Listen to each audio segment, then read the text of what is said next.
Bonjour chers amours, bonjour chers amis, bonjour chers amis stagiaires et amis participants à mes ateliers. Voici la seconde vidéo sur le quadrant d'Hoffmann. Et on avait dit qu'on allait travailler, enfin j'avais dit qu'on allait étudier les profils de la process-com en fonction du quadrant d'Hoffmann. Aujourd'hui on va faire le travailloman. Alors rappelons que le travailloman c'est quelqu'un qui est logique, méticuleux, qui aime réfléchir, qui aime les données et qui est quelqu'un sur qui on peut compter au niveau gestion, au niveau finance, au niveau calcul, etc. Alors je rappelle que le profil, on a tous les 6 profils et on en a un qui est plus dominant que l'autre. On va dire que si vous êtes en profil de base travailloman ou en profil de phase travailloman, cela vous concerne. Alors le travailloman, il est dans un quadrant d'Hoffmann.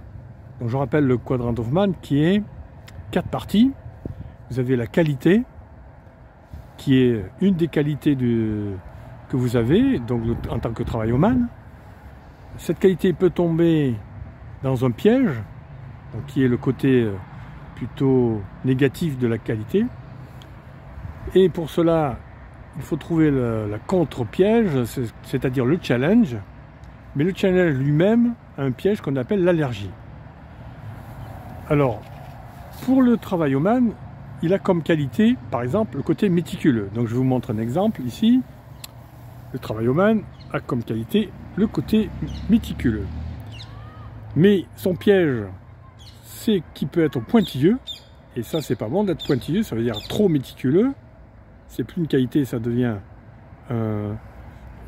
carrément un défaut. Et son challenge, ce serait d'être un peu plus enjoué, un peu moins sérieux, un peu moins sévère, un peu plus enjoué. Mais il peut tomber dans l'exubérance, et ça ne le plaît pas, c'est son allergie justement. Comme il est méticuleux, il n'aime pas les gens exubérants. Et justement, les empathiques ont tendance à tomber dans l'exubérance, d'ailleurs c'est leur piège.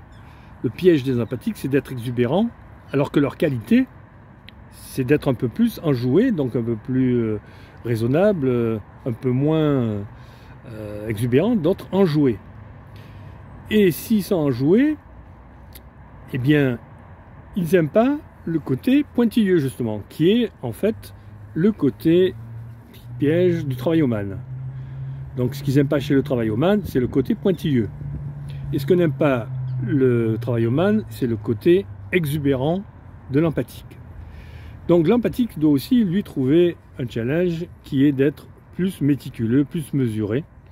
Donc, on voit ici que le travailloman peut trouver un challenge qui est le côté enjoué sans tomber dans l'allergie de l'exubérance, ce qu'il n'aime pas d'ailleurs, puisque c'est le côté négatif de l'empathique.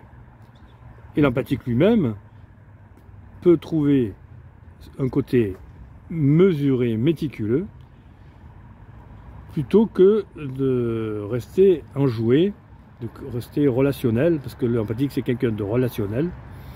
Donc voilà, donc comment maintenant la solution à trouver entre le travailloman et l'empathique, c'est que le travailloman doit travailler son côté challenge, enjoué, et le côté empathique, lui, doit travailler son côté mesuré, méticuleux. Donc l'empathique plus méticuleux, le travailloman plus enjoué, et ils vont se retrouver tous les deux dans une relation favorable. Regardons maintenant le travailloman avec le côté rebelle. Alors le travailloman, il est aussi prévoyant, c'est quelqu'un qui aime la prévoyance. Donc on va dire que sa qualité, il a comme autre qualité le côté prévoyant, mais être trop prévoyant, ça devient un piège, c'est-à-dire il devient maniaque. Trop prévoyant, ça devient maniaque. Et maniaque, il faut qu'il trouve son challenge, c'est-à-dire d'être un peu plus spontané. Moins maniaque, plus spontané, mais son côté allergique, c'est le côté impulsif. Donc s'il est trop spontané, il devient impulsif. Et d'ailleurs, c'est son côté allergique, ce qu'il n'aime pas d'ailleurs chez les rebelles. Le rebelle est trop impulsif, c'est son piège d'ailleurs, d'être impulsif, alors que son côté qualité au rebelle, c'est d'être spontané.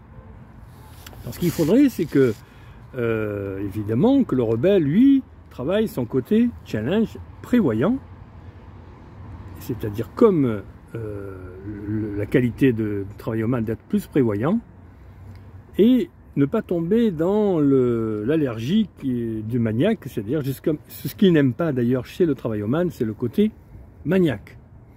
Donc, on voit ici que le rebelle et le travailleur vont se rejoindre s'ils travaillent chacun leur challenge, c'est-à-dire pour le travailleur d'être un peu plus spontané et pour le rebelle d'être un peu plus prévoyant. Voilà pour la relation travailleur-rebelle. Voyons un dernier quadrant. Maintenant, voyons le travailleur avec le côté rêveur. Le travailleur a aussi une qualité qui est d'être rationnel. Donc il est rationnel, ça c'est une de ses qualités. Mais être trop rationnel devient un piège, ça veut dire qu'il devient exigeant.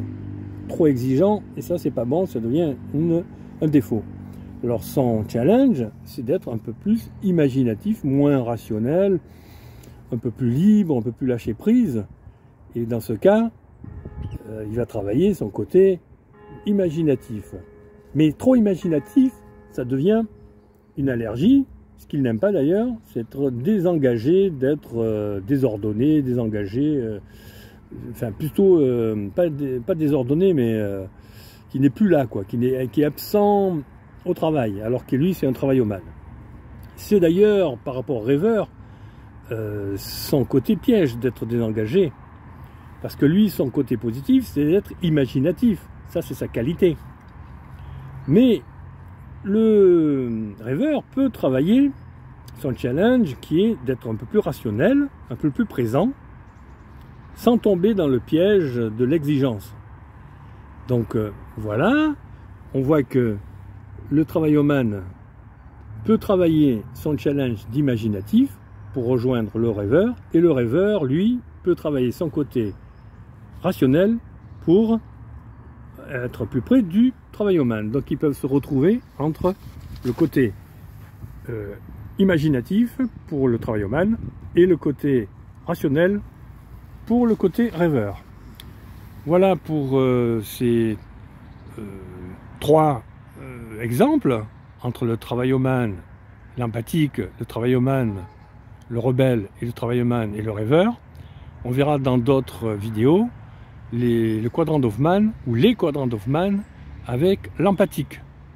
Voilà, je vous remercie pour cette vidéo spontanée. Mes vidéos sont toujours spontanées, donc peut-être un peu rebelle, un peu moins sophistiqué, un peu moins maniaque. Peut-être que je dois travailler mon côté perfectionniste, peut-être pas, mais un peu plus le côté préparé. Mais j'aime bien le côté spontané.